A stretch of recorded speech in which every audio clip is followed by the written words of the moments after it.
तो इस वाली वीडियो के अंदर blue lock versus Japan under 20 का मैच है, उसका पार्ट 2 है, यानी कि इस वीडियो के अंदर मैच पूरा खत्म होने वाला है। तो जिसने पार्ट 1 नहीं देखा भाई क्या कर रहे हो, पार्ट 1 देख के आओ, और पार्ट 1 का लिंक मैंने डिस्क्रिप्शन में डाल भी दिया, तो पार्ट 1 को देख लो। और हाँ भाई, अगर चैनल पे नए हो, ऐसे ही ब्लू लॉक की और भी वीडियोस आने वाली है, तो चैनल को जाके फटाफट सब्सक्राइब कर लो। तो चलो फिर वीडियो को स्टार्ट करते हैं। और इसागी यहाँ पे बोलता है कि चाहे हम जो मर्जी जितना मर्जी अपना बेस्ट दे ले, बट अगर इस तरीके से गेम चलेगा तो हम लोग गेम को ऑलरेडी हार चुके हैं। इसागी ईगो के पास जाता है और उसको बोलता है, भाई तू बताना, तूने जो जो बोला हम सब वो कर रहे हैं भाई, बट फिर भी हम कैसे हार रहे हैं, हमें बता हम कैसे जीते। ईगो बोलता है कैसे जीतेगा, क्या मतलब है, ब्लू लॉक की टीम तो ऑलरेडी जीत चुकी है भाई। चल एक बात सोच, पहले हाफ के अंदर तुम लोग जीते जब शिडोऊ नहीं था, दूसरे हाफ के अंदर शिडोऊ भी तो ब्लू लॉक का बंदा है, वो गोल कर रहा है, और इस मैच के अगर तुम हार भी गए तो ब्लू लॉक तो जिंदा रहेगा भाई। शिडोऊ फुटबॉल की टीम ज्वाइन कर लेगा जापान की अंडर 20 टीम को ज्वाइन कर लेगा रिन। तुम लोगों को बड़ी बड़ी यूनिवर्सिटी से ऑफर आने लगेंगे, दिक्कत होगी तो मेरे को फुटबॉल के वर्ल्ड से बैन कर देंगे, बट मेरा प्रोजेक्ट था ब्लू लॉक, मेरे को अब फर्क नहीं पड़ता यार मेरे साथ क्या हो रहा है। सागी बोलता है मेरे को नहीं फर्क पड़ता अब जापान की टीम जीते या ना जीते, जापान के फ्यूचर को कुछ हो या ना हो, बट मैं इस जगह पे जीतने आया हूं, मैं हार के नहीं जाऊंगा। अगर मैं हार गया इसका मतलब मैं मर गया भाई, और मैं तेरे को बोल रहा हूं ईगो, इस बात को ध्यान रखियो, मैं यहाँ पे जीत के जाऊंगा, मैं यहाँ हारने नहीं आया। और बारो बोलता है बहुत सुन ली मैंने तुम्हारी बक सालो, अब मैं आ चुका हूं, अब मैं तुम्हें दिखाऊंगा गेम खेलते कैसे हैं। तो यहाँ पे रीन जो कि ब्लू लॉक टीम का कैप्टन है, वो इन सबको ऑर्डर देता है, तुम सारे के सारे स्ट्राइकर्स हो, अगर तुम्हारा बस चले तो तुम भाई एक दूसरे को भी क्रश करो, बट अब हमें चाहिए गोल। गेम वापस से स्टार्ट होती है, बॉल इस टाइम पे है इसागी के पास, इसागी के साइड में चल रहा है बारो, बट इसागी बारो को पास नहीं करता बॉल। हयाते बोलता है ये इसको पास नहीं कर रहा, मतलब यूज नहीं करने वाले क्या अपने इस प्लेयर को। यहाँ पे इसागी बॉल पास करता है पहले रिन की तरफ, और रिन पास करता है हियोरी की तरफ, और हियोरी यहाँ पे सीधा बॉल पास करता है इसागी की तरफ। इसागी बॉल को पकड़े, इससे पहले हयाते उसके सामने आता है, हयाते बॉल को पकड़े, उससे पहले वहां पे आ चुका है बारो, और वो बोलता है मैं इस टाइम पे शिकार कर रहा हूं इसागी का, क्योंकि मेरे को फर्क नहीं पड़ता कौन है मेरे बीच में, मेरे को बस गोल करना है। हयाते यहाँ पे बारो से बॉल छीनने की कोशिश करता है, बट भाई बारो जो ड्रिबलिंग दिखाता है ना, उसको हयाते की आंखें बाहर आ जाती है कि इस बंदे को इन्होंने साइड में बैकअप के लिए रखा हुआ था। और यहाँ पे ईगो बोल रहा है ये मेरा जोकर कार्ड है, तो इसका मतलब ये अगले जो आधे घंटे में होने वाला है। ईगो खुद बोल रहा है मेरे को भी नहीं पता भाई अब क्या करेगा ये बंदा। बारो हयाते को बहुत आसानी से क्रॉस करके आगे निकल जाता है, बट इस टाइम पे बारो के आगे आ चुका है दराई सोचता है यार यहाँ से तो ये गोल कर ही नहीं पाएगा, ये पास करेगा पक्का इसागी को। तो दराई सोचता है कि भाई मैं करूँ तो करूँ क्या, दराई सोचता है इसको रोकूं या फिर छोड़ दूं, जाने दूं, ये पास ही तो करेगा। बट बारो ने इस टाइम पे कसम खा रखी है कि भाई वो इसागी को पास नहीं करेगा चाहे आसमान नीचे गिर जाए, और बारो बॉल पे देगे किक मारता है ताकि बॉल जाए गोल की तरफ, और वो बोल रहा है इसागी को मैं खा जाऊंगा। लग रहा है इसागी ने उसकी पोजीशन ले ली थी स्टार्टिंग में, तो उसको ज्यादा ही जलन हो गई है यार, बट यहाँ पे गोल सक्सेसफुल नहीं हो पाता भाई नेट, और यहाँ पे बॉल सीधा उड़ती भी जाती है यूकीमिया के पास, और इस टाइम पे यूकीमिया के सामने नेहरू आ भी चुका है, बट भाई यूकीमिया बोल रहा है इस टाइम पे मेरे को भी अपना फ्लो ढूंढना पड़ेगा, और वो यहाँ पे नेहरू को पास कर जाता है भाई फाइनली। नेहरू तुम्हें पता है वापस आएगा अपनी स्पीड के थ्रू, बट इस टाइम पे यूकीमिया थोड़ा एडवांस चल रहा है, और यहाँ पे नेहरू भी देख के एक बारी को हैरान हो चुका है कि भाई जो भी प्लेयर उसके आगे आ रहा है उसके सामने से ऐसे ड्रिबलिंग करता हुआ निकल रहा है यूकीमिया की, भाई क्या स्पीड है इसकी, और इसकी जो लेग की मूवमेंट्स है वो बहुत ज्यादा तगड़ी हो चुकी है। ये एक स्ट्रीट फुटबॉल टाइप का प्लेयर हो गया, मतलब जो स्ट्रीट्स पे खेल के ड्रिबलिंग नहीं करते वैसा टाइप। यूकीमिया को इस टाइम पे पता नहीं कैसे दिख रहा है भाई गोल का सेंटर, जहां पे उसको लग रहा है कि गोल हो सकता है। यूकीमिया के आगे नियो भी आ चुका है उसको डिफेंड करने के लिए, बट यहाँ पे यूकीमिया को कुछ नहीं दिख रहा है, ऐसा लग रहा है वो अपने फ्लो में जा चुका है कहीं पे, और यूकीमिया बोलता है मेरे को अपने फ्लो पे ट्रस्ट है, और वो किक करता है बहुत तगड़ी यार, स्टाइल से घूमती है बॉल कुछ, और यूकीमिया की इतनी एडवांस किक के बाद उसको लगता है कि गोल हो चुका है, बट भाई ओलिवर आईक्यू वहां पे आ चुका है, और उसने बॉल को अपने सर से मार के रोक दिया। यूकीमिया यहाँ पे हिल चुका है कि भाई what the hell is going on bro, यहाँ पे हो क्या रहा है, और यहाँ पे ओलिवर को भी समझ में नहीं आ रहा भाई हो क्या रहा है, वो खुद बोल रहा है मेरे को समझ में नहीं आ रहा, बट मेरे को बहुत क्रेजी सा फील हो रहा है यहाँ पे, और यहाँ पे ओलिवर खुद कुछ नहीं कर रहा भाई, उसकी बॉडी अपने आप ही रिएक्ट कर रही है, तो इसका मतलब ये ओलिवर का भी फ्लो आ चुका है। नागी यहाँ पे ओलिवर से बॉल लेने आ ही रहा होता है, बट भाई ओलिवर की बॉडी अपने आप काम कर रही है, वो सीधा हवा में उड़ता है और अपने सर से मार देता है, और ओलिवर बोलता है मैं इसी मूवमेंट का तो वेट कर रहा था कितने टाइम से। बट यहाँ पे हमें ओलिवर का थोड़ा सा पास्ट दिखाया जाता है, जहाँ पे वो भी बेस्ट स्ट्राइकर बनना चाहता था पूरी दुनिया का, उसने खेला, वो बहुत आगे भी बढ़ गया, बट पता नहीं क्यों यार ओलिवर को खेलने में मजा आना बंद हो गया, उसको लगने लगा यार वो इस चीज के लिए यहाँ पे नहीं आया, इसीलिए ओलिवर को ये रियलाइज होता है कि अगर वो डिफेंडर बनेगा तो सिर्फ वो अपने लिए खेलेगा ना कि दूसरों के लिए, जिसके बाद ओलिवर ने वापस से प्रैक्टिस स्टार्ट करी टाइम पे best defender in the world बनने की, और वो इस चीज में सक्सेस हो भी गया। बट यहाँ पे ओलिवर बोलता है कोई ऐसा बंदा जो इस दुनिया का सबसे बढ़िया स्ट्राइकर होगा, और अगर वो इस कंट्री को आगे लेके जाना चाहेगा तो मैं उसको क्रश करने की बजाय उसको साथ दूंगा ताकि वो और आगे बढ़ सके। सीन मैच की तरफ वापस आता है जहां पे ओलिवर अपने सर से बॉल मारता है और बॉल जाते सीधा उड़ती हुई रिन की तरफ। और यहाँ पे भाई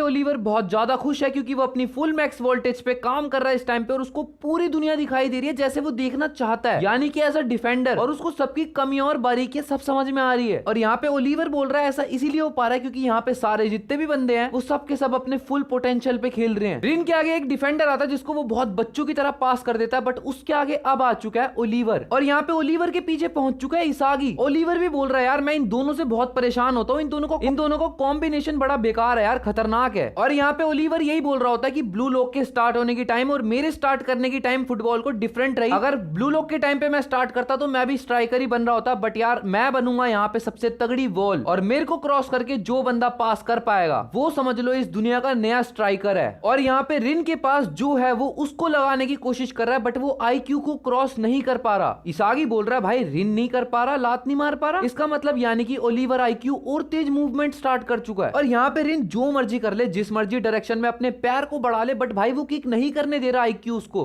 रिन फाइनली बॉल को किक करता है और ओलिवर भाई सही में पैर लगा के फिर डिफेंड कर देता है और बॉल उड़ के जा चुकी है इस टाइम पे साय के पास। साय से 1-on-1 में बॉल छीनना इज लाइक इम्पॉसिबल। तो वहां पे कारसू जाता है साय को रोकने के लिए ताकि वो थोड़ी देर तक उसको रोक सके वहीं पे, ताकि जितने भी अपने बंदे हैं वो सबके सब पोजीशन ले सके। तो यहाँ पे सबके सब ब्लू लॉक वाले अपनी टीम का वीक पॉइंट देख रहे हैं। तो यहाँ पे हियोरी ने अपनी जगह ले लिया सही बंदे के साइड में, वाचिरा ने एक बंदे को पकड़ लिया कि मैं इसको रोकूंगा और आर्यू ने भी पकड़ लिया। सबने एक एक बंदा पकड़ लिया जिससे वो बेस्ट पोजीशन लेके बंदों को रोक सके दूसरी टीम के, जापान U20 की टीम के बंदों को। और यहाँ पे रियो जिसका काम है शिडो को रोकना, वो रोकना चाह रहा है शिडो को, बट यार शिडो की स्पीड भाई बहुत ज्यादा यार अलग लेवल की हो चुकी है इस टाइम पे, तो रियो उसके साथ कीप अप नहीं कर पा रहा। और फाइनली वो मोमेंट आ चुका है, साय ने बॉल पास कर दिया शिडो की तरफ और शिडो बहुत जल्दी बढ़ रहा है गोल की तरफ। अब दो ऑप्शन है गागा मारू के पास, शिडो को रोकना इस टाइम पे इम्पॉसिबल है, तो दो ऑप्शन बचते हैं, लेफ्ट में टॉप पे मारेगा या लेफ्ट में बॉटम पे मारेगा। तो यहाँ पे गागा मारू बोलता है मैं अपने इंस्टिंक्ट को फॉलो करूंगा। शिडो दे के किक मारता है, गागा मारू जाता है नीचे की तरफ बट बॉल जा रही है ऊपर की तरफ। गागा मारू जमीन पे हाथ रखता है और बॉल को अपनी लात मार के रोक देता है और यहाँ पे गागा मारू ने नेट में जाने से पहले ही बॉल को रोक लिया। ये होता है भाई गोलकीपर। बॉल अब हवा में जा चुकी है, सबसे क्लोज है बॉल के रियो और बाकी सारे बंदे भी जापान की U20 टीम के उसको रोकने के लिए आ रहे हैं। ये सब सोच रहे हैं रियो जैसा कॉपी कैट बंदा क्या ही कर लेगा यहाँ पे, बट यहाँ पे रियो जरा सा बॉल को लिफ्ट देता है, मतलब अपनी टांग से हवा में लेके जाता है और हवा में जंप मारे मारे बॉल को मारता है जैसे नागी मारता है। और उसने नागी को ही कॉपी कर लिया और यहाँ पे उसने नागी की कॉपी करके बॉल दिया सीधा नागी की तरफ। तो यहाँ पे बॉल नागी की तरफ आ चुकी है और ये लोग अब निकल चुके हैं गोल करने के लिए। वैसे इस टाइम पे ये एडवांटेज में है क्योंकि इन तीनों के साथ साथ यहाँ पे बारो भी है। इसागी बॉल को लेके आगे जा रहा होता है बट उसके पास आ चुका है इस टाइम पे दाराई जो उसको रोकने की कोशिश कर रहा है, बट यहाँ पे बीच में बारो भी आ चुका है। और तुम्हें पता है बारो क्या सीन कर रहा है, वो इसागी का ही दुश्मन बना हुआ है इस टाइम पे, वो इसागी से बॉल छीनने के मूड में है, बट अगर बारो ने थोड़ी सी भी देर लगाई तो सामने आ जाएगा ओलिवर। तो इसीलिए बारो बोलता है यहाँ पे इसागी से बॉल छीनने के बजाय वो अपना रूट ही बदल लेता है और बोलता है आगे जाके छीनूंगा इससे बॉल में। अब यहाँ पे इसागी और रिन आपस में एक दूसरे को बॉल पास कर रहे होते हैं क्योंकि नागी को तो दो बंदे घेरने वाले हैं आगे जाके, तो इसीलिए ये आपस में दोनों काम कर रहे होते हैं। बट अगर थोड़ा सा और आगे गए तो भाई इसागी गोल नहीं कर पाएगा क्योंकि आगे डिफेंडर्स हैं। तो यहाँ पे उनको एक बंदे की जरूरत है और कारासू बीच में आता है और रिन कारासू को बॉल पास करता है। कारासू बोलता है इसागी तू आगे जा, मैं तेरा काम करता हूं, मैं समझ गया तू क्या चाह रहा है। इसागी को आगे भेज के कारासू स्पिन करते हुए बॉल को मारता है इसागी की तरफ और इसागी उसी राउंड बॉल को और स्पिन करके मारता है नागी की तरफ और वो बॉल ऐसे हवा में होती है कि जिसको सिर्फ नागी कंट्रोल कर सकता है क्योंकि नागी का कंट्रोल बहुत अच्छा है बॉल के ऊपर। बट नागी को दो डिफेंडर यहाँ पे घेर के खड़े हैं और नागी के पीछे ही गोल है। तो यहाँ पे दो डिफेंडर्स नागी को घेर के खड़े हैं और उन दोनों का ध्यान नागी की तरफ है कि नागी अब क्या करने वाला है। इतने में ही इसागी उन दोनों जो डिफेंडर्स है उनका ब्लाइंड स्पॉट लेके पीछे को निकल जाता है एकदम, जहां पे नागी सीधा बॉल उसकी तरफ पास कर देता है और अब ज्यादा कुछ दूरी नहीं बची। इसागी के सामने ही गोल है, उसको बस एक तगड़ा सा शूट लेना और गोल यहाँ पे हो जाएगा। इसागी बॉल पे शूट करे इससे पहले वहां पे आ चुका है साय और वो बोलता है भाई ये तो बिल्कुल अनएक्सपेक्टेड सिचुएशन हो चुकी है क्योंकि भाई तू मेरे को इस पूरी ब्लू लॉक की टीम का हर्ट लग रहा है भाई दिल। इसागी बोलता है ये कब आ गया भाई, ये तो मेरे विजन के अंदर भी नहीं था, ये एकदम से शॉर्टेस्ट पाथ लेके आ गया, अब ये मेरे को खत्म कर देगा यार। बट इसागी यहाँ पे बोलता है एक सेकंड क्या हो गया, ये जीनियस है तो मैच यहाँ पे खत्म नहीं होने दूंगा मैं। इसागी बोलता है बिल्कुल एक हल्का सा शूट और मेरा काम यहाँ पे खत्म। बट साय इसागी को इतनी आसानी से बॉल को गोल में नहीं मारने देगा भाई और साय यहाँ पे बिल्कुल हल्का सा पुश करता है इसागी को, जिसके बाद उसकी पोजीशन बिल्कुल खराब हो जाती है। तो इसागी अब शूट तो नहीं कर सकता बट उसके साइड में रिन आ चुका है जो चिल्ला रहा है मेरे पास बॉल दे दे मैं मार दूंगा, लात किक करनी है बस गोल हो जाएगा यहाँ पे। तो इसागी यहाँ पे बड़ी मुश्किल से पास करता है रिन की तरफ बट रिन के पास आ चुका है ओलिवर उसको रोकने के लिए और वो उसको बॉल तक पहुंचने ही नहीं दे रहा। बट यहाँ पे बिल्कुल अनएक्सपेक्टेडली एंट्री लेता है बारो, जिसको दराई और नियो दोनों के दोनों डिफेंडर रोक रहे हैं मेन U20 टीम के, बट वो लोग उसको नहीं रोक पा रहे और वो बोलता है इसागी तेरा खाना अब मेरा हुआ भाई। जो बॉल बिल्कुल इसागी के पास थी और वो गोल बिल्कुल कर देता, उसको साय ने रोक दिया। बारो उस बॉल पे दे के लात मारता है और ये गोल। और अब दोनों टीमों का स्कोर बराबर हो चुका है, यानी कि 3-on-3, कोई भी लीड में नहीं है। और बारो का ये वाला मूवमेंट भाई मेरा फेवरेट है यार, ये मूवमेंट जो करता है भाई बारो। अब बारो को देख के इसागी भी बहुत ज्यादा एक्साइटेड हो चुका है, बारो को देख के इसागी भी बहुत ज्यादा एक्साइटेड हो चुका है। जो बारो से आके पूछता है भाई तूने ये किया तो किया कैसे यार। बट यहाँ पे बारो आंसर करता है कि इसमें सोच क्या रहा है, जिस भी चीज में तेरा नुकसान होगा वो मैं करूंगा भाई, मैं तेरे को खाने के लिए आया हूँ यहाँ पे। बट यहाँ पे इसागी बोलता है भाई तू तो मेरे करीब भी नहीं था, फिर ऐसा कैसे हो गया, तेरे को इतने सारे बंदे रोक रहे थे फिर भी तू कैसे पहुंच गया। बट यहाँ पे बारो बोलता है मैं बहुत टाइम से वेट कर रहा था कि कब ये वाला सीन हो, इसागी कब तू बॉल रिन को पास करे और मैं वहां पे आके मौका ले लूं। बारो यहाँ पे ये भी बोलता है क्योंकि रिन एक ऐसा बंदा है जो तेरी मूवमेंट्स को पहचान सकता है और मैं इसीलिए शैडोज में छुप के इतने टाइम से वेट कर रहा था कि कब तू बॉल रिन को पास करे और मैं यहाँ पे आके सीन कर दूं। तो यहाँ पे इसागी फिर भी नहीं मान रहा होता कि मतलब तूने रिन की पोजीशन भी कैसे कैच कर ली यार, इतनी आसानी से तू विजुअलाइज कर पा रहा था ये सब। तो यहाँ पे बारो एक बहुत ही इंपॉर्टेंट चीज बोलता है, बारो बोलता है रिन भी मेरे लिए एक दूसरा इसागी ही है। और यहाँ पे बारो इसके आगे कुछ बोले भाई, यहाँ पे येलो कार्ड मिल चुका है बारो को और ये येलो कार्ड इसीलिए मिला क्योंकि उसने अपनी टी शर्ट उतार के जो सेलिब्रेशन वगैरह किया था उसके लिए। अब यहाँ पे इसागी यही विजुअलाइज कर रहा होता है कि भाई अगर एक बात सोच, बारो यहाँ पे नहीं आता और साय भी बीच में नहीं आता तो गोल तो मैं कर रहा होता, बट साय बीच में आया और उसने मेरे को शोल्डर टैकल किया, सिर्फ एक छोटा सा पुश जिससे ना तो साय का फाउल गिना जाए और मैं टैकल भी हो जाऊं। और बारो यहाँ पे आ सका वो तो बहुत मुश्किल से क्योंकि रिन मेरे पास था और बारो बहुत ज्यादा ऑब्सेस्ड था ये करने से कि वो मेरा गोल को ले जाए। बट यहाँ पे इसागी बोलता है एक सेकंड, नागी और कारासू भी गेम में थे, बल्कि सारे गेम में इन्वॉल्व थे। तो यहाँ पे इसागी बोलता है कि भाई इसका मतलब ये हुआ साय की टेक्निक बहुत ज्यादा खतरनाक थी इसलिए वो मेरे को रोक पाया, और अगर हमारे को साय की टेक्निक को भी ब्रेक करना है तो इसका मतलब है हम सबको एक दूसरे के ऊपर बिलीव करना पड़ेगा, इसका मतलब हमारे को अ चेन ऑफ ट्रांसेस बनानी पड़ेगी। और इसागी को यहाँ पे बचा हुआ पीस मिल रहा है जो वो मिस कर रहा था, ट्रांसेस मतलब एक दूसरे की विल पे भरोसा करना। और यहाँ पे इसागी बोलता है अगर हमारे को U20 से सही में जीतना है तो यही लास्ट पीस है जो हम मिस कर रहे हैं और इसकी बदौलत हम जीत सकते हैं। और यहाँ पे हम देखते हैं भाई हमारी टीम में सारे तो स्ट्राइकर है तो ये सब के सब गोल मारना चाह रहे हैं लास्ट वाला, बट यहाँ पे इतोशी रिन बोल रहा है कि लास्ट वाला गोल मैं मारूंगा क्योंकि ये कहानी मेरी होने वाली है। और यहाँ पे इसागी और रिन जो कि दोनों के दोनों एक ही टीम के मेंबर हैं और वो दोनों एक दूसरे के बारे में सोच रहे हैं। इसागी बोल रहा है मैं गोल करूंगा, रिन बोल रहा है मैं गोल करूंगा। तो यहाँ पे ये दोनों एक दूसरे के दुश्मन बन चुके हैं और अब देखते हैं ये वाला गोल कौन करेगा। तो यहाँ पे गेम वापस से स्टार्ट होती है जहाँ पे बोल आई इतोशी साय की तरफ जो कि शिडो के साथ अब आगे निकल चुका है। बोल साय के पास है जो कि नागी को तो ऐसे क्रॉस कर देता भाई, नागी कुछ है ही नहीं। अब साय बढ़ रहा है इसागी की तरफ और इसागी की बारी है साय को रोकने की, बट साय ने इसागी को इतनी आसानी से पास कर दिया भाई, इसागी भी कुछ नहीं है जैसे यहाँ पे। और यहाँ पे इसागी भी शॉक्ड है कि भाई किस तरीके की ड्रिबलिंग कर रहा है ये साय यहाँ पे। और इसागी यहाँ पे ये तक बोलता है कि भाई वो अब तक सीरियस ही नहीं था साय, अब सीरियस हुआ है वो रियल में। और यहाँ पे साय बारो और कारासू दोनों को एक साथ क्रॉस कर देता है भाई, मतलब ये सब कुछ भी नहीं लग रहा यार उसके आगे इस टाइम। और यहाँ पे अब आ चुका है रिन जो कि टांग लगाने की कोशिश करता है, बट साय हवा में बॉल को उड़ा के ले जाता है भाई आगे। बट यहाँ पे रिन को अपना पास्ट याद आ रहा है जहाँ पे वो अपने आप को बहुत ही सैड फील कर रहा है और बोल रहा है भाई कितना आगे निकल चुका है ये मेरे से। बट यहाँ पे रिन बोलता है कि मैं अभी से छोड़ने वाला नहीं हूँ, मैं पास्ट को अपने जला चुका हूँ और ये मेरा भाई ही तो है। और यहाँ पे रिन ये तक बोलता है कि भाई जो ब्लड उसके अंदर है वही ब्लड मेरे अंदर है तो वो मेरे से ज्यादा आगे नहीं जा सकता। तो रिन यहाँ पे बोलता है अगर मैं साय होता तो मैं ब्लू लॉक को कैसे डिस्ट्रॉय करता, अब मैं ये सोचने वाला हूँ। अब नंबर आया यूकीमिया का जो कि साय को रोकने की कोशिश करता है, बट साय यार इस टाइम पे बहुत अलग लेवल पे पहुंच चुका है। साय भी लाइक अच्छा तू यूकीमिया है तो मैं क्या करूँ, चल भाई पास। यहाँ पे हियोरी साय को रोकने के लिए आया बट साय ने हियोरी को इतनी आसानी से क्रॉस कर दिया। हियोरी बोल रहा है भाई रियल में चल रहा है क्या ये गेम या कोई वीडियो गेम के अंदर आ चुके हैं। और यहाँ पे रिन बोलता है कि मेरे भाई को एक ही शौक है बंदे को ब्यूटीफुली डिस्ट्रॉय करना, जो इस टाइम पे तुम देख सकते हो पूरी टीम को लेके खा चुका है वो। अब यहाँ पे आता है बाचीरा जो कि साय को रोकने की कोशिश करता है, बट इस टाइम पे साय के आगे कोई नहीं टिकने वाला भाई, वो साय ने बाचीरा तक को क्रॉस कर दिया। और यहाँ पे रिन बोलता है अब उसको समझ में आया कि शिडो को क्यों साय ने अपनी टीम में लिया था, ताकि वो डेविल को उस लेवल तक पहुंचा सके जहां तक हम लोग पहुंच ही नहीं सकते। बट यहाँ पे रिन बार बार सोचे जा रहा है कि अगर मैं ही तोशी साय होता तो मैं क्या सोच रहा होता इस टाइम पे। और यहाँ पे साय के आगे आ चुका है आर्यू, बट साय इससे पहले ही बॉल पास कर देता है शिडो की तरफ और शिडो बोलता है ये परफेक्टली गोल होने वाला है, बट यहाँ पे इतोशी रिन बीच में आता और भाई और यहाँ पे शिडो बॉल को मारने वाला है, बट यहाँ पे इतोशी रिन ने बॉल की जगह अपना सर लगा दिया और भाई लात पड़ी है इसके बहुत जोर की मुंह पे। और यहाँ पे इसागी यही नोटिस कर पा रहा है कि भाई रिन का गेम ना बहुत ज्यादा बदल चुका है। तो इसागी ये बोलना चाह रहा है कि तुम ये भी बोल सकते हो कि भाई रिन उस लेवल पे पहुंच चुका है जहां पे अब वो इतोशी साय जैसे बंदे को भी किल कर सकता है। और यहाँ पे किसी का भी ध्यान बॉल की तरफ नहीं है, जहाँ पे रियो सीधा बॉल को पास करता है नागी की तरफ और नागी बॉल को लेके चल रहा है इसागी के साथ में आगे आगे। इसागी यहाँ पे सोच रहा है कि भाई साय को जो रिन ने खत्म करा है उसके बाद मेरा विजन बिल्कुल चेंज हो चुका है और अब मेरे को ऐसा लग रहा है अगर मैं अपनी सराउंडिंग्स को थोड़ा सा बदल दूं भाई मतलब मेरे को बहुत नेक्स्ट लेवल का विजन मिल पा रहा है। और ये सब इसागी बोल रहा है सिर्फ रिन की वजह से हुआ है। और यहाँ पे इसागी के साइड में आता है बाचिरा, जो इसागी को आके बोलता है अगर तेरे को अपना लास्ट पीस चाहिए तो वो मेरे पास है। तो यहाँ पे इसागी बोलता है भाई क्या परफेक्ट टाइम पे आया बाचिरा यार तू। बट यहाँ पे बाचिरा बोलता है मैं यहाँ पे तेरी हेल्प करने नहीं आया बल्कि मैं खुद गोल करने आया हूँ। तो यहाँ पे इसागी बोलता है इसका मतलब ये हुआ हम दोनों सेम पेज पे हैं। तो यहाँ पे ये दोनों ही बढ़ चुके हैं गोल मारने के लिए, जहाँ पे रिन बॉल पास करता है इसागी की तरफ और उसके आगे अब आ चुका है हयाते। और यहाँ पे इसागी बॉल पास करता है बाचिरा को और बाचिरा पास करता है इसागी को, जिसके बाद हयाते तो खत्म हो गया है। यहाँ पे अब बॉल इसागी के पास है जिसको पकड़ने के लिए किंग आ चुका है भाई, बारो पीछे से आ चुका है यार और वो इसागी से बॉल छीन रहा है। बट इतने में ही बाचिरा वहां से बॉल लेके यहाँ से फुस हो चुका है। यहाँ पे बाचिरा के आगे सबसे पहले आता है नेहरू, जिसको वो ऐसी ड्रिबलिंग दिखाता है कि भाई नेहरू इस टाइम पे पागल हो चुका है और वो ये सोच रहा है ये शायद से नटमैक करेगा। बट यहाँ पे बाचिरा बॉल को लिफ्ट करता है और भाई वो लिफ्ट करके नेहरू के ऊपर से ले जाता है बॉल को। नेहरू को तो यहाँ पे बाचिरा ने क्रॉस कर दिया। बाचिरा के आगे अब आ चुका है नियो और उसके पीछे आ रहा है नेहरू। बट बाचिरा यहाँ पे नियो को बहुत ही आसानी से साइड में होकर क्रॉस कर देता है। क्या ड्रिबलिंग कर रहा है इस टाइम पे। और अब बाचिरा के सामने आ चुका है ओलिवर। यहाँ पे नागी और इसागी बाचिरा को बोल रहे हैं हमारे को पास कर दे, बट भाई बाचिरा बोल रहा है इस टाइम पे मैं नहीं रुकने वाला। बाचिरा यहाँ पे बॉल को ड्रिबल कर रहा है। ओलिवर यहाँ पे यही सोच रहा है 2% चांस है ये पास करेगा, बट 98% ये ईगोइस्ट बंदा है तो ये पास नहीं करेगा। और यहाँ पे बाचिरा बॉल को हवा में उड़ाता है। ओलिवर बोलता है ये अब किक करेगा और बट यहाँ पे बाचिरा ओलिवर के सर के ऊपर से बॉल लिफ्ट करके क्रॉस कर जाता है ओलिवर को भी। बाचिरा के सामने इस टाइम पे गोलकीपर खड़ा और बाचिरा उसके सर के ऊपर से बॉल निकाल देता है बहुत ही स्लो मार के। बाचिरा बोलता है ये वाला तो गोल चलो अब हो गया। बट यहाँ पे आ चुका है सैंडो जो कि बहुत ज्यादा गुस्से में था और वो सीधा किक मार के बाचिरा का गोल हटा देता है भाई। सैंडो की मारी हुई किक बॉल को लेके जाती है सीधा ओलिवर की तरफ और ओलिवर सैंडो को बोल रहा है सोता रहेगा क्या वहां पे। सैंडो वहां पे बहुत ही हीट के साथ खड़ा होता है और भाई का शायद से ब्रेकअप वगैरह हो चुका है, बोल रहा है अब हॉलीवुड की एक्ट्रेस से शादी करूंगा सीधा। ओलिवर बॉल पास करता है सीधा साय की तरफ और साय ने यहाँ पे दोबारा से अपनी ड्रिबलिंग स्टार्ट कर दी। और यहाँ पे जापान की अंडर 20 टीम पे ब्लू लॉक का इतना इफेक्ट पड़ा है कि भाई यहाँ पे वो सब भी गोल मारना चाह रहे हैं, सारे के सारे डिफेंडर गोल मारने जा रहे हैं। साय के सामने इस टाइम पे यूकीमिया और कारासू दोनों है, बट वो उन दोनों के आगे से बॉल मार देता है और बोलता है यार क्या हो तुम मेरे आगे। यूकीमिया वगैरह को लग रहा था कि साय बॉल पास करेगा शिडो की तरफ, बट साय बोलता है मैं सब स्ट्राइकर्स को इक्वली रिस्पेक्ट करता हूं, इसका मतलब ये जिस साइड पे ज्यादा हीट होगी मैं बॉल उसी को पास करूंगा। और यहाँ पे साय ने बॉल पास करी है केंटोर कित्सुने की तरफ और वो दोनों बॉल को लेके एक साथ आगे बढ़ ही रहे होते हैं कि उनके सामने आ चुके हैं आर्यू और हियोरी। और यहाँ पे केंटोर कित्सुने बहुत ही आसानी से आर्यू और हियोरी को पास भी कर देते हैं और केंटो यहाँ पे किक मारने वाला और अगर किक लगी तो यहाँ पे गोल कंफर्म्ड है। और जैसे ही कित्सुने दे के किक मारता है भाई रियो ने अपना सर लगा दिया भाई बॉल को रोकने के लिए और यहाँ पे बॉल रियो के सर से लग के सीधा गई हवा में, जिसके ऊपर अब किक मारने वाला है सैंडो। सैंडो यहाँ पे बहुत ही तेज की किक मारता है बट यहाँ पे किंग और नागी दोनों ने अपना सर लगा दिया, एक साथ चिपका के बॉल को रोक दिया। इसका मतलब इस टाइम पे ये हो चुका है कि भाई सारे के सारे ग्राउंड के अंदर क्रेजी हो चुके हैं भाई, सब पागल हो चुके हैं बॉल को रोकने के लिए। यहाँ पे बारो और नागी के सर पे बॉल लगने के बाद जाती सीधा इतोशी साय की तरफ। यहाँ पे साय इससे पहले किक मारे उसके पास आ चुका है इसागी जो बोल रहा है साय भाई मैं नहीं जान दूंगा तेरे को अब यहाँ से। बट यहाँ पे साय को कवर देने के लिए आ चुका है ओलिवर और ओलिवर यहाँ पे यही बोल रहा है मैं यहाँ तक इसीलिए आ पाया क्योंकि मैं भी कभी स्ट्राइकर था। साय यहाँ पे बॉल पास करता है ओलिवर को और ओलिवर बोलता है मैं यहाँ पे ब्लू लॉक को खत्म करने वाला हूँ अपने गोल के साथ। ओलिवर ने यहाँ पे जो किक मारी है उसके बाद भाई बॉल को रोकना इस टाइम पे शायद से इम्पॉसिबल है, बट यहाँ पे रिन ने आके बॉल के ऊपर लात मार दी और यहाँ पे इस मैच को खत्म होने में सिर्फ 5 मिनट बचे हैं। रिन की बॉल को सेव करने के बाद अब बारी मिली है U20 टीम को कि भाई वो साइड कॉर्नर किक कर सकते हैं। अब यहाँ पे अपनी पोजीशंस ले रहे हैं लेकिन रिन यहाँ पे बहुत ज्यादा परेशान है क्योंकि वो बोल रहा है अगर मैंने इस टीम को डिफेंड नहीं करा तो हम हार गए भाई, इन सबके बस की नहीं है साय को सोच पाना कि वो क्या करेगा। साय यहाँ पे बॉल को किक करता है, सबके सब अपनी पोजीशन ले रहे हैं भाई। रिन को लगता है बॉल पास होके आने वाली है ओलिवर की तरफ, बट यहाँ पे रिन के कंट्रोल में बॉल नहीं आई और बॉल का पास था शिडो के लिए और शिडो यहाँ पे किक मारे उससे पहले यहाँ पे आ चुका है इसागी जो बोलता है मेरे को पता था भाई बॉल इसी के पास आएगी, मेरे को ये पता था। इसागी यहाँ पे बॉल पास करता है हियोरी की तरफ जिसको देख के रिन पागल हो रहा है, वो बोल रहा है भाई ये क्यों आ जाता है इसागी हर बार मेरे बीच में। ऐसा लग रहा है रिन अपने मन में हार मान चुका है क्योंकि वो बोलता है भाई ये लोग मेरे को हारने भी नहीं देंगे क्या शांति से अपने भाई से। बट यहाँ पे रिन बोलता है इसागी नहीं ब्लू लोग ये लोग मेरे को अकेले जीने भी नहीं देंगे क्या। और यहाँ पे रिन बिल्कुल पागल हो चुका है और वो बोल रहा है मैं इन सबको डिस्ट्रॉय कर दूंगा। हियोरी के पास बॉल और वो बॉल पास कर सकता है नागी और किंग को, बट यहाँ पे हियोरी यही सोच रहा है बॉल पास करूं तो करूं किसको। इतने में यहाँ पे आता है रिन जिसने हियोरी से बॉल छीन ली और वो बोल बोल रहा है मेरे को मैटर नहीं करता भाई, ब्लू लॉक इसागी कुछ भी, अब मैं सबको क्रश कर दूंगा जो मेरे रास्ते में आएगा। और यहाँ पे रिन अपनी जीप को बाहर निकाल लेता और भाई इस टाइम पे रिन बिल्कुल पागल हो चुका है, वो इसागी की बात ही नहीं सुन रहा भाई। और यहाँ पे रिन के आगे आ चुका है नेरू। रिन बोलता है तेरी स्पीड बहुत तगड़ी है ना। और यहाँ पे रिन इतना फास्ट हो जाता है कि भाई नेरू भी नहीं समझ पा रहा हुआ क्या उसके साथ, बोल लेके निकल गया रिन। रिन के आगे इस टाइम पे आता है दाराई। रिन बोलता है तेरी स्पेशल क्वालिटी यही है ना, तू बहुत जल्दी स्लिप हो जाता है, तो रुक फिर तू इधर आ। दाराई बोलता है मेरे को क्रॉस करना इतना आसान नहीं है, बट भाई रिन बोल को लेके सीधा दाराई के पीछे पहुंच जाता है। और यहाँ पे दाराई का किस्सा भी खत्म। रिन के आगे इस टाइम पे आ चुका है नियो। रिन बोलता है तेरी स्पेशलिटी क्या है तू ये बता, यही ना कि तू फिजिकली बहुत स्ट्रांग है और बंदे को आगे नहीं जाने देता। भाई यहाँ पे नियो सीधा रिन के ऊपर कूद जाता है, बट यहाँ पे वो रिन को नहीं रोक पा रहा। और यहाँ पे ईगो हमारे को ये समझाता है कि भाई रिन इस टाइम पे अपने फ्लो स्टेट में है, मतलब जैसे साय अपने फ्लो स्टेट में आया था वो सबको ब्यूटीफुली डिस्ट्रॉय कर रहा था, रिन बिल्कुल उसका उल्टा है। रिन भाई सामने वाले की स्पेशलिटी से ही उसको किल कर देता है। और यहाँ पे रिन के आगे आ चुका है ओलिवर। यहाँ पे ओलिवर बोल रहा है साले जीनियस के भाई आ जा तू। और यहाँ पे रिन बस ये कैलकुलेट कर रहा है एक रह गया बस। और यहाँ पे ओलिवर बोलता है मैं तेरे को इतनी देर से इसीलिए देख रहा था ताकि मैं नोटिस कर सकूं कि भाई तू क्या क्या कर सकता है और सब कुछ अपने दिमाग में फीड कर सकूं, और अब तू आ जा मेरे बेस्ट से भिड़ने। ओलिवर की मशीन दिमाग की यहाँ पे कैलकुलेट कर रही होती है जहाँ पे उसको लगता है कि वो रिन से 0% चांस है जीतने का। ओलिवर तो यहाँ पे गिव अप कर ही चुका होता है, बट वहां पे आ जाता है शिडोऊ, जिसके बाद ओलिवर को लगता है कि भाई 50% चांस अब है। ओलिवर और शिडोऊ दोनों मिलकर रिन को रोकने की कोशिश करते हैं, बट रिन की साइड में इस टाइम पे आ चुका है इसागी, जो बोल रहा है भाई रिन मेरे को फटाफट पास कर। बट रिन इस टाइम पे भाई पागल हो चुका है। रिन इस टाइम पे इसागी को गाली देना स्टार्ट हो चुका है, भाई नहीं दे रहा बोल उसको वो। और यहाँ पे रिन जबरदस्ती किक मारता है भाई गोल की तरफ, बिल्कुल थोड़ा सा रह गया भाई, और बॉल उड़ती भी जाती है गोल पे लग के सीधा हितोशी साय की तरफ, जो अपने भाई को बोल रहा है तू अभी भी कीड़ा ही है और कुछ नहीं कर पाया तू अभी भी। और यहाँ पे 1 मिनट का टाइम प्लस में आ चुका है क्योंकि मैच बिल्कुल खत्म होने वाला था। हितोशी साय के सामने इस टाइम पे आ चुका है इसागी, जो बोल रहा है मैं बॉल को अब नहीं निकलने दूंगा, बट इतने में ही साय बॉल को लेके निकल भी चुका। साय के सामने आता है बारो, बट साय बारो से भी बॉल ऐसी लेके निकल जाता है यार बच्चों की तरह। देखो भाई एक बारी नागी बोलता है मैं रह गया, बट यार देखो एक बारी साय ने कितनी बच्चों की तरह क्रॉस करा यार इन सबको। कारासू यहाँ पे सबके आगे चिल्ला के बोलता है देखो भाई अगर तुमसे गोल नहीं हो रहा तो यहाँ पे इनको भी गोल मत करने दो वरना हम लोग सब खत्म है भाई। और यहाँ पे साय के आगे इस टाइम पे आ चुका है रिन। साय बोलता है तूने अभी भी अपनी जीभ निकाल के खेलने वाली आदत नहीं छोड़ी। साय रिन को कुछ समझाए उससे पहले रिन बोलता है यहाँ पे कि तू साले समझता क्या है साय अपने आप को, कचरा है भाई कचरा, क्या समझता है तू। साय रिन को बोलता है मेरी बात को समझ, तू दुनिया में नंबर 1 नहीं बन सकता। बट यहाँ पे रिन बोलता है मेरे को मत समझा तू भाई, मैं तेरे को क्रश कर दूंगा। और यहाँ पे रिन इसागी और शिडोऊ को याद करके बोलता है क्या दोस्ती क्या राइवल, मैं तुम सबको खत्म कर दूंगा। और इस बात को ध्यान रखना मेरा अभी इतोशी साय से कोई लेना देना नहीं है, मैं उसका छोटा भाई नहीं हूं, अब मैं हूं इतोशी रिन द ईगोइस्ट। साय वापस से अपनी ड्रिबलिंग स्टार्ट करता है, बट इस टाइम पे रिन भी अपनी फ्लो स्टेट में है भाई, उसको इतना आसानी से क्रॉस करना पॉसिबल नहीं है। साय यहाँ पे काफी ट्राई करता है, वो बॉल को लिफ्ट तक कर देता है, बट यहाँ पे रिन साय को टैकल कर देता है और उसको रोकने की कोशिश करता है। अब यहाँ पे साय भी पूरा किलस चुका है और वो भी आ चुका है अपनी फ्लो स्टेट में। साय यहाँ पे कोई नई टेक्निक का यूज करने की कोशिश करता है, बट यहाँ पे रिन साय से पहली बार बॉल को छीन लेता है और बॉल सीधा ओलिवर के सर के ऊपर से उड़ती भी जाती है जहां पे खड़ा हुआ है इसागी। और इसागी अपना लक का पीस यूज करके किक दे के मारता है बॉल की तरफ और ये गोल भाई ब्लू लोग जीत चुका है। Let's go. ग्राउंड के अंदर सारे के सारे पागल हो चुके हैं भाई, ये क्या रोना स्टार्ट हो चुकी। और ये देखो भाई अपने ब्लू लोग वालों का सेलिब्रेशन यार। और यहाँ पे मैंने तुम्हें पूरा का पूरा मैच कवर करके दे दिया सिर्फ 2 वीडियो के अंदर, और इसके आगे क्या हुआ और जो भी अब ब्लू लोग के अंदर होने वाला है मैं पूरा कवर करने वाला हूँ, तो चैनल को जरूर सब्सक्राइब कर लेना। तो ये वाली वीडियो यहीं तक थी। आई होप तुम लोगों को ये वीडियो पसंद आई होगी। वीडियो पसंद आई हो लाइक कर देना, चैनल पे नए हो सब्सक्राइब कर देना। मिलते हैं नेक्स्ट वीडियो में, तब तक के लिए बाय बाय।